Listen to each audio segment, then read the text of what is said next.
박근혜 대통령이 이번 중국 방문의 마지막 일정을 소화하고 있는데요. 마지막 여정인 상하이 일정을 비롯해 새롭게 부상한 동북아 외교 현안들을 짚어보도록 하겠습니다. 김열수 성신여대 국제정치학 전공 교수 그리고 김가림 호소대 교양학부 교수 두 분 모셨습니다. 네, 어서 오십시오. 네, 안녕하세요. 네. 지금 박근혜 대통령이 이제 2박 3일 방중 일정에서 이제 오늘 마지막 일정이죠. 오전에 오늘 상하이 임시정부 청사 개관식에 참석했고요. 지금은 조금 뒤에 이제 한중 비즈니스 포럼에 나서게 될 일인데 이제 상하이 일정으로 마무리를 하게 됐는데 어떻게 전체적으로 한번 총평을 해주십시오. 네, 저기 대통령께서 네. 이번에 전성절 참석하신 여러 가지 이유들이 네. 있죠. 여러 가지 이유들 중에서 하나가 바로 여기 상하이 임시정부 재개관식 때문에 가신 거거든요. 그래서 이번에 그 중국에서도 기본적으로 상하이 그 임시정부 재개관을 하기 위한 일정을 일부러 이 날짜에 맞췄습니다. 맞췄기 때문에 대통령께서 전성절 참석하시고 또 재개관식에 가셨다고 보고요. 재개관식에 간 것은 우리 한국의 정부가 1919년도 임시정부의 그 법통을 따르고 있다라고 하는 것을 대내외적으로 과시한 거라고 볼 수 있습니다. 네. 정 교수님은 마지막 일정을 피날레를 상하이 일정으로 잡은 이유, 평가 어떻게 보십니까? 기본적으로 항일 전쟁의 어떤 그런 특성을 이번에도 재확인할 수 있다는 점에서 이제 중요한 의미를 갖고요. 앞서 말씀하셨다시피 우리의 그 법통을 이어갈 수 있는 근거 중에 하나가 임시정부인데 임시정부의 재개관 기념 행사에 나섰다라는 거, 그리고 마지막으로는 역대 최고 규모의 그 경제 협력을 이끌 수 있는 그런 모습을 적어도 중국의 경제 중심이라고 얘기할 수 있는 상해에서 진행했다라는 거는 굉장히 큰 의미가 있다라고 하겠습니다. 경제 중심에서 또 이제 가장 마지막 일정이 한중 비즈니스 포럼이 조금 뒤에 할 텐데요. 네, 어떻게 보면 안보에서 시작해서 이제 기본적으로는 항일 독립 그런 이제를 깔고 있으면서 안보에서 시작해서 이제 경제로 마무리 짓는 이런 일정이 되는데 오늘 임시정부 청사 얘기를 좀 해보죠. 오늘 임시정부 청사 재개관식인데 이게 어떻게 시진핑 주석하고도 좀 인연이 깊은 곳이라고 하더라고요. 예, 제가 사실은 올여름 방학 때 보훈교육원에 그 프로그램이 임시정부의 발자취를 따라서 5박 6일 프로그램이 있습니다. 초등학교, 중등학교 교장 선생님을 대상으로 하는 프로그램인데요. 저도 그치에 이제 같이 참여해서 갔었습니다. 그래서 임시정부가 1919년도에 수립이 돼서 1945년 해방될 때까지 계속 일본군을 피해 다니면서 8군데로 옮겨 다녔거든요. 1919년부터 윤봉길 의사의 그러니까 그 폭탄 투척 사건이 일어나기 전까지 1932년까지 가장 오랫동안 임시정부가 있었던 곳이 바로 상해 임시정부인데요. 제가 7월 달에 여기 상해를 갔을 때는 불행히도 이것을 못 봤습니다. 왜 못 봤느냐 하면 바로 이 지역에 그러니까 상해 임시정부를 재개관하기 위한 내부 수리를 하고 있었기 때문에 그런데요. 지금 질문하신 것처럼 시진핑 주석하고 어떤 연관 관계가 있느냐 하면 이 상해 임시정부 있는 자리가 푸동지구거든요. 그러니까 상해에서 엄청나게 땅값이 비싼 곳에 있어요. 그래서 2004년도 아마 그 정도 될 겁니다. 그때 상해시에서 전체적으로 시 정비 사업을 하면서 여기 2층짜리거든요. 우리 임시정부는요. 정말 2층짜리가 쭉 연립 형태로 이렇게 돼 있는데요.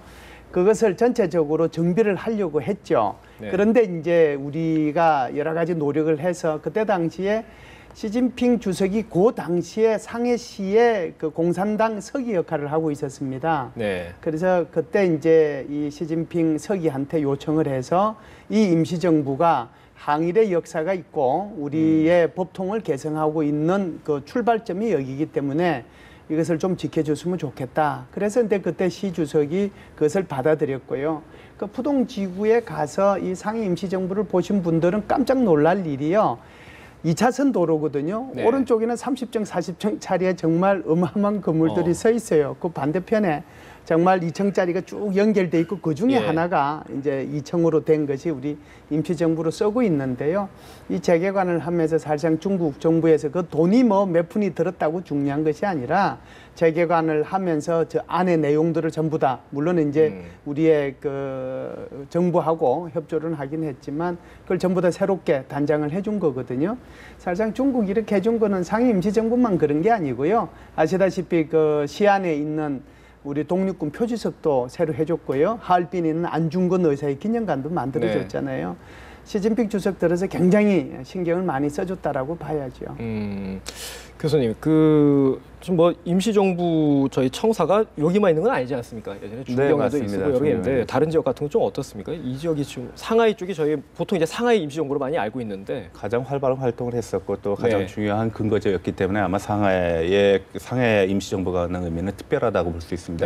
그렇지만 이번 재개관을 통해서 우리가 한 가지 명심해야 될 거는 중국이 그만큼 한국에 속된 말로 공을 들인다라는 건데 이 공을 들이는 것이 과연 우리가 어떤 식으로 평가를 해야 되는가.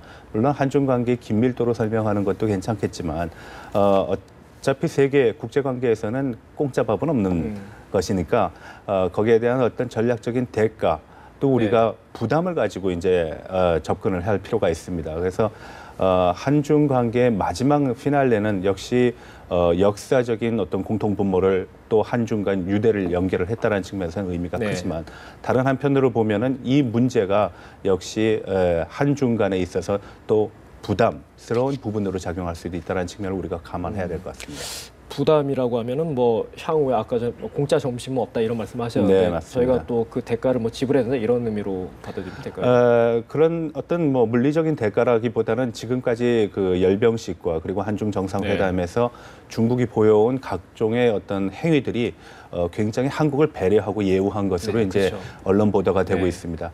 그렇지만 이러한 예우가 과연 순수한 의도가 있겠느냐? 물론 국가 이익이라는 국가 이익 극대화라는 것이 국제 관계의 전 쟁점이고 또 핵심이기 때문에 그런 측면에서 보면은 이번 한중 관계의 2박 3일의 일정 가운데 우리가 느낄 수 있는 것은 어떤 뭐 반색하고 또 일희일비하는 그런 내용보다는 미래에 대한 어떤 우리가 전략적 가치 그리고 우리의 스탠스를 어떻게 취할 것인가에 대한 재고찰이 필요한 단계다. 그리고 이 문제에 있어서 우리가 더 유연하고 더 신속한 판단과 결정을 해야 되는 그런 과제를 줬다고 하고 저는 생각을 합니다.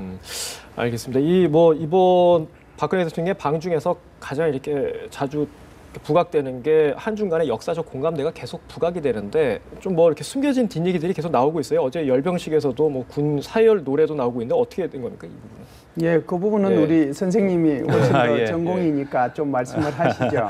뭐 전공은 정치학인데요.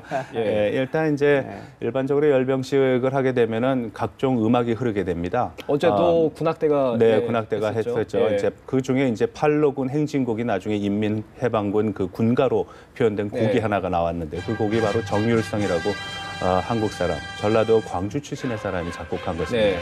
1914년도에 태어났고요. 그 군가는 1938년도에서 39년도 사이에 지어졌다라고 얘기가 나옵니다. 이제 중요한 의미는 뭐냐면은 중국의 군가를 한국 사람이 만든 걸 쓰고 있다라는 것인데 안타깝게도 정율성은 중국에 있다가 나중에 북한으로 갔기 때문에 우리 보훈 당국에서의 어떤 평가는 아직까지는 없는 상태입니다. 그렇지만 중국의 군가가 한국 사람의 손에 의해서 만들어졌다는 점, 그리고 중국의 아리랑으로도 대표될 수 있는 연안송이라는 게 있습니다. 연안을 저 음악이죠. 맞습니다. 저게 군가입니다. 그리고 연안송이라는 것이 있는데 그 연안송은 아리랑과 같은 것으로 거의 취급되다시피 하고요. 정율성은 또 중국의 3대 음악가로서도 평가되고 100대 인물로서도 평가된다는 점에서 보면은 우리가 충분히 자긍심을 가질 만합니다. 이념적으로는 좀 다른 차원이 있겠죠. 우리 국민에게는 좀 생소한 분이지만 중국인에게 굉장히 익숙한 맞습니다. 인사겠네요. 음악도 그렇고. 네, 알겠습니다. 그 뭐 열병식 얘기가 아직까지도 좀 여운이 가시지 어제 워낙 성대하게 치러지다 보니까 여운이 가시지 않긴 하는데 뭐 여운은 열병식이고 또 이제 차분하게 그 의미를 짚어볼 필요가 있지 않나 싶습니다. 어제 외교사로 보면은 중국의 중국 대국화 아니면 뭐 군사 굴기를 보여줬는데 또 한편으로는 뭐 평화를 강조하는 것도 있었어요. 물론 뭐 외교적 수사일 수도 있지만 어떻게 평가하십니까? 예, 어제 사실상 중국이 열병식 때 보여준 걸 보면 뭐 깜짝 놀랄 것들이 많이 나오잖아요. 뭐 신형 무기들도 많이 나오고 미사일도 나오고 하늘에서는 이제 폭격기도 나오고 전투기도 나오고 공중 거부기도 나오고 조기 경보 통제기도 나오고 뭐 새로운 그 무인기도 등장하고 사실상 뭐 어마어마한 무기 체계들이 등장을 했고 한 500개 정도가 나왔죠. 그중에 이제 84% 정도가 새롭게 그거 하는 보여주는 건데요. 신무기요. 그런데 만일 그것만 보여주고 시진핑 주석이 우리가 이제 앞으로 패권을 추구하겠다 그러면은 전 세계가 그 내용을 어떻게 받아들일까요? 중요한 건 이런 거예요. 보여주는 건 보여주는 거고요. 말로는 그렇게 하면 안 되는 거거든요. 만일에 시진핑 주석께서 우리는 패권을 추구하고 우리는 국가 이익을 위해서 어떤 행위도 하겠다라고 계속 그런 식으로 얘기를 하면서 이렇게 신무기를 다 공개했다라고 하면 아마 러시아를 뺀 전 세계의 모든 나라가 반중 연합 전선을 구축하게 될 겁니다. 그래서 시진핑 주석은 이런 것들을 고려했다라고 보고요. 그렇기 때문에 자신의 그 연설 속에서 중국은 절대로 패권을 추구하거나 헤게모니를 추구하지 않겠다라고 얘기를 한 거고 우리는 평화를 지향한다라고 얘기를 한 거고 그 속에서 230만 명 중국 인민군 중에서 30만 명을 감축하겠다고 얘기한 거죠. 네. 그러니까 시그널은 확실하게 두 가지를 동시에 보여주는 거죠. 우리는 평화를 지향한다. 그러나 우리는 군사적으로 이렇게 굴기 됐으니까 중국을 만만하게 보지 말아라. 두 가지 시그널을 보여줬다고 정 교수님, 봅니다. 좀 이어서 아까 30만 군 감축 얘기 그게 평화가 아니라 좀 반대로 오히려 군사력 강화는 그렇게 해석도 나오는데요. 1970, 80년도에 중국이 4개 현대화를 이루면서 4개 현대화를 강조하면서 강조한 부분 중에 하나가 군사 현대화입니다. 80년대, 90년대 시간을 지나면서 물론 그러한 현대화 작업이 있긴 했었지만 적어도 열병식장에서 기념사를 통해 가지고선 이 병력 감축을 하겠다라는 얘기를 공개한 적은 없습니다. 이번 그 병력 감축을 우리는 어떻게 이해해야 되느냐 하면은 제 생각으로는 신형 대국화에 대한 논증이다, 재확인이라고 저는 생각을 합니다. 신형 대국화는 패권을 추구하지 않고 패권국과 경쟁을 어떤 물리적인 경쟁을 하지 않는다라는 것입니다. 그리고 이 가운데에서 평화를 유지하겠다라는 건데 평화 유지의 카드로서 30만의 감축을 얘기를 했고요. 그리고 끊임없이 한 열 몇 차례에 걸친 그 평화라는 단어를 언급함으로써 신형 대국 관계의 아주 핵심적인 키워드라고 할 수 있는 평화와 안정이라는 것을 재확인시켜줬다는 겁니다. 근데 이 열병식 자체가 가지는 의미는 누구도 부인할 수 없다시피 미국에 대한 데몬스트레이션입니다. 힘에 돌리겠죠. 네, 그리고 일본에 대한 억제입니다. 예, 이런 측면에서 본다 그러면은 서방 세계의 이번 열병식을 대한 그 평가는 뭐 그렇게 긍정적으로만 볼 수 없는 것이죠. 그리고 긍정적으로 나오지도 않는 것이고요. 그 어제 마지막 그 연장선에서 마지막에도 이제 평화의 상징인 비둘기를 날리는 걸로 네, 맞습니다. 행사가 이제 마무리됐는데 이게 이제 어떻게 보면은 힘을 기반으로 한 평화를 추구하겠다 뭐 이렇게 해석할 수도 있는 겁니까? 네, 뭐 지금 아주 말씀을 잘 하셨는데요. 반중연합 전선을 형성하지 않는 가운데에서도 중국은 패권을 추구하지 않는다라고 말하면서도 실제로는 대국 굴기와 군사 굴기를 보여주는 거죠. 그래서 그걸 본 사람들의 생각은 아주 착잡할 겁니다. 어떤 사람들은 평화의 방점을 찍을 사람들도 있을 거고요. 또 어떤 국가들은 대국 굴기한, 군사 굴기한 중국의 모습에 방점을 찍을 국가들도 있을 겁니다. 뭐 당장 미국 쪽의 반응이 가장 뭐 일본 쪽의 반발이야 저희가 충분히 어느 정도 예상했던 거고 미국 쪽의 반발이 좀 재밌는데 어제 이제 국방부 대변인 발언이 있었는데요. 열병식은 우리 스타일이 아니다라고 하면서 미국이 세계 최강이다라고 얘기했습니다. 어떻게 해석해야 되겠습니까? 뭐 보통 열병식이라고 하면 제식과 행진을 포함합니다. 그런데 이제 중국의 열병식이라고 하는 거는 진짜 힘 그 자체의 과시입니다. 예, 그래서 미국의 열병식이 왠지 좀 이게 군인의 어떤 군기라든지 어떤 그런 사기 같은 거를 엿보기가 좀 힘들다라는 느낌을 받는 거에 비해서 중국은 아주 절도 있고 강력하고 그리고 그런 어떤 충성심의 발로가 아주 재현되는 그런 모습을 강조하고 있는 거를 보면은 아마 미국적인 시각은 중국의 그런 열병식으로 희생되고 낭비되고 있는 자원들에 대한 간접적인 비평이라고 저는 생각을 합니다. 서방 국가들은요 열병식을 안 하잖아요. 주로 사회주의 국가에서 열병식을 하죠. 사회주의 국가들에서 열병식을 하는데요. 한국도 국군의 날 행사를 하지 않습니까? 그래서 국군의 날 행사를 하고 일본도 가끔씩 열병식을 합니다. 이렇게 하는 이유는요. 내가 군사적으로 이 정도 능력이 있다. 그러니 나를 깔보지 말아라고는 억지력이 가장 큰 그 수단이라고 봐야죠. 목적 자체가 그것 때문에 그런 열병식을 하고요. 미국은 뭐 열병식을 뭐 안 한다고 봐야죠. 굳이 굳이 뭐 세계 최강인데 굳이 뭐 예, 이렇게 그런 보여줄 면도 필요가 있고 없다. 사실상 네, 그 그렇죠. 열병식을 한번 하면 엄청나게 국민들한테 피해를 주게 되고 또 낭비적인 요소가 없지 않아 있어요. 네. 그런데 미국은 그걸 데몬스트레이션 할 이유가 전혀 없죠. 그런데 지금 네. 말씀하신 것처럼 일본 문제를 얘기하셨는데요. 일본 같은 경우에는 일본 국민들이나 또는 언론에서는 좀 이런 그 열병식을 보면서 마음이 좀 불편했을지 모르지만 아베 총리는 아마 쾌재를 불렀을 거라고 생각을 해요. 네. 왜 그러냐 하면 사실상 7월 달에 중의원에서 11개 안보법제가 통과됐잖아요. 이제 9월 달에 참의원에서 이걸 통과시키기 위해서 노력을 하고 있는데요. 사실상 그것 때문에 일본에 뭐 12만 명, 13만 명 정도 되는 사람이 국회를 둘러싸고 지금 시위를 벌일 네. 정도인데 그러면은 안보법제가 통과되기 위해서 지금 아베 총리는 지금 전성절 하고 있는 저 모습에 대한 우려를 나타낸과 동시에 속으로는 그래 그렇게 함으로써 일본의 여론이 바뀌게 되고 결국은 안보법제는 9월달에 이상 없이 통과될 거다. 그래서 일본이 전성절을 보는 시각은 국민과 그리고 아베 정부가 다르게 나타날 수 있다. 오히려 이렇게 아베한테는 도움을 줬다. 그렇게. 굉장히 큰 도움이 됐죠. 굉장히 예. 큰 도움이 됐죠. 네. 뭐 대외적으로 일본이 반발하는 거랑 다르게 속으로 웃고 있다 이런 그렇죠. 해석도 가능하겠네요. 네. 예. 네. 뭐 같은 의견이십니까 그에 대해서는? 네, 그렇다고 봅니다. 예. 그 미국 쪽에 위협이 좀 되겠습니까? 군사적으로 어제 열병식에 나오면서 무기라든지 그런 것들이. 이제 위협은 여러 방면에서 이제 고려가 될 수 있겠죠. 네. 이제 뭐 전략적으로 승리를 한다라는 측면에서 보면 아마 승리는 좀 힘들다고 얘기할지 모르지만 충분한 타격을 줄 수 있다는 측면에서 억지력은 보면은 낼수 그런 있다. 의미가 예. 있으니까요. 그건 좀 별개로 이렇게 구분해 볼 필요가 있다고 생각합니다. 그 북한 쪽 문제를 한번 잠깐 짚어보도록 하겠습니다. 어제 뭐 많이 보도가 됐습니다만 최룡해 뭐 당 비서, 노동당 비서가 뭐 홀대 받았다 이런 얘기 나오는데 북중 관계 쪽에 좀뭐 예. 좀 홀대를 복원의 가능성이 있을까? 홀대를 이제 줬느냐 받았느냐의 네. 문제인데요. 그러니까 사실상 지금 북중 관계라고 하면 제가 볼 때는 70년 역사를 통해서 가장 최악의 관계에 있다라고 봐요.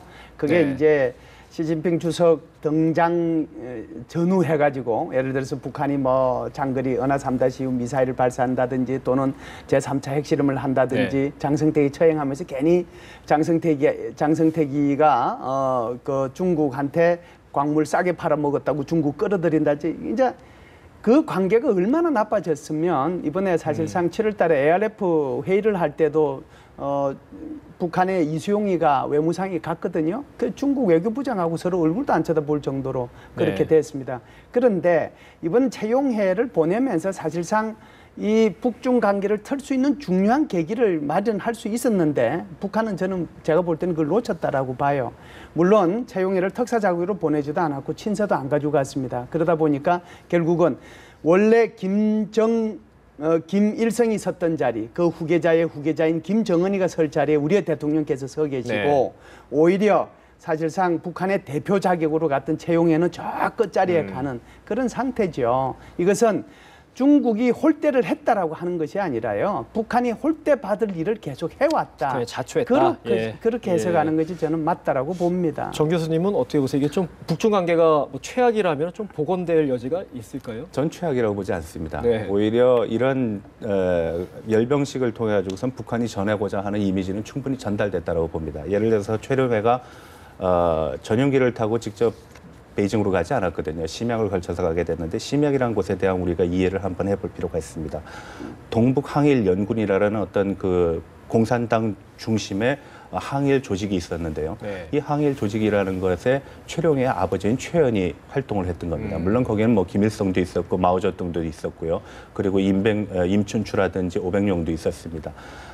지금 북중 관계의 가장 심각한 문제 중에 하나는 양국 간의 유대가 점점 약화되고 있다는 겁니다. 그 유대를 강화시키는 하나의 방점으로서 사상적인, 체계적인, 그리고 역사적인, 그리고 이념적인 어떤 유대 강화를 최룡해로부터 적어도 이미지상으로는 전달을 했다. 그리고 홀대라고도 보지 않습니다. 정상이 아니고 정부 순회가 아닌 사람이 정상에 준하는 대우를 받아서 30인의 앞자리에 섰다라는 맨 거는 앞열에서 네, 앞열에서 끝이긴 하지만 그거는 좀 특별한 의미가 있다고 봅니다. 제가 이제 천상 교수님께서 반론을 제기했기 때문에 저도 이제 제 반론을 한번 하면요. 사실은 이 채용회가 2013년도 5월 달에 중국을 갈 때 전용기 타고 갔거든요. 그리고 작년 12월 달에 러시아 갈 때도 전용기 타고 갔습니다. 이번에는 전용기도 안 좋습니다. 말씀하신 것처럼 심양에 들렀는데요. 심양에 들러서 3시간 동안 대기했습니다. 왜 대기했느냐? 북경으로 가는 그 비행기 편이 연결이 안 됐기 때문에 대기한 거예요. 그리고 나서 거기 북경에 도착하자마자 허겁지겁 바로 만찬장으로 달려갈 정도의 그런 시간이었기 때문에 그것은 제가 조금 선생님하고 견해가 좀 다른 것 같습니다. 그 뭐 이제 박근혜 대통령의 방중 일정은 거의 다 마무리됐고요. 이제 마지막 조금 뒤에 이제 한중 비즈니스 포럼 하면 오늘 저녁 7시에 귀국을 하게 되는데 뭐 교수님 외교적 성과라고 할까? 이제 좀 전체적으로는 잘했다 이런 평가가 많은데 좀 득실도 있을 것 같아요. 득이 있을 실도 있을 테니까 총평을 좀 간단히 부탁드릴게요. 네, 성루 외교라 그래가지고서 이번에 뭐 최초로 한국 대통령 최초로 그 성루에 올라서 중국의 어떤 최대 행사 그리고 국제적인 행사를 같이 참관을 했다는 측면에서 보면은 한국의 어떤 위상 그리고 한국의 외교의 어떤 그 역량이 굉장히 두드러졌다라고 볼 수 있습니다. 그렇지만 그렇다고 해서 한국이 외교적으로 반드시 승리했다라고 보지 않습니다. 왜냐하면은 우리에게 주어진 과제가 더 많은데요. 첫 번째로는 한미일을 중심으로 한 삼각관계와 중국과 러시아, 북한을 중심으로 한 삼각관계 속에서 그의 삼각관계를 우리가 깼다라는 그런 언론 보도가 많습니다. 새로운 길을 가게 된 거죠. 근데 그거는 사실 제가 봤을 때 오히려 한국에 대해서 더 많은 과제를 남겼다라고 봅니다. 그렇게 볼 수도 있겠네요. 왜냐하면은 미국과의 전략적인 어떤 동반자 혹은 동맹 관계 속에서의 우리의 어떤 선택이라는 것이 비록 존중받긴 했지만 그 선택 과정에서 우리는 더 긴밀하고 더 빠른 선택을 앞으로 해야 된다는 거죠. 그리고 지금까지 중미 관계에서 우리가 양비론을 가지고 이제 논의를 했습니다. 안보적인 어떤 생사 존망의 문제를 가지고서는 미국에 의존을 했고요. 그리고 경제적인 생사 존망의 문제를 가지고는 중국과 얘기를 했는데 이러한 이슈는 결국 항상 미국의 눈치, 중국의 눈치를 하는 좌고 우면의 그런 상황을 연출할 수밖에 없다고 저는 봅니다. 우리가 주도적인 이슈를 가지고 이 상황을 보다 원만하게 해결하고 이슈를 전개해 나가려고 그러면은 아무래도 통일이 미국에게도 그리고 중국에게도 러시아에게도 일본에게도 유익하다는 그런 이슈를 선점을 해야 되고 그런 이슈를 정확하게 끌고 나가야 된다는 측면이 있습니다. 더 큰 과제가 있다. 네, 그리고 마지막 한 가지를 얘기하면은 이제 북한 문제를 얘기할 수 있는데요. 지금까지는 우리는 북한과의 대결 구도로서 모든 문제를 풀어왔습니다. 그래서 이번에도 최룡해의 실패, 박근혜의 성공이라는 식으로 평가를 해왔는데 적어도 한국의 헌법이 북한의 인민과 그리고 북한의 영토를 우리의 것으로 전제한다 그러면은 지금의 이슈는 남북 관계를 분단된 것으로 보는 게 아니라 하나의 통일이라는 그랜드 플랜에서의 판단으로서 전개를 해 나갈 필요가 있다고 봅니다. 저희 교수님한테는 제가 간단하게 그 향후 과제 뭐 성과는 좀 저희가 많이 해서 과제에 대해서 좀 간단히 짚어주시기. 이제 남아 있는 과제는 한중일. 그러니까 사실상 이번에 그 방중으로 인해서 박근혜 대통령의 후반 국정 외교에 뭐라고 할까요? 이제 깃털이 마련됐다라고 보는데요. 한중 외교 정상회담을 기회로 해서 이제 한미 정상회담이 있을 거고요. 다시 한중일 정상회담이 있을 거고, 한중일 정상회담 속에 다시 한일 정상회담이 있을 거로 생각을 합니다. 그런데 이번에 이제 지금 말씀하셨던 것처럼 빛과 그림자가 있다라고 하면 그림자 쪽에 좀 속하는 것이 미국이 좀 섭섭할 수도 있다라는 생각이잖아요. 그래서 10월 16일 날 한미 정상회담을 할 때 한미 동맹을 더욱 공고히 할 수 있는 여러 가지 방안들이 미국 대통령과 우리나라 대통령 사이에 있었으면 하기를 바랍니다. 네, 알겠습니다. 네, 지금까지 저희 김열수 성신여대 국제정치학 전공 교수 그리고 정가림 호서대 교양학부 교수와 이번 박근혜 대통령 방중의 의미에 대해서 짚어봤습니다. 오늘 말씀 고맙습니다. 네, 고맙습니다.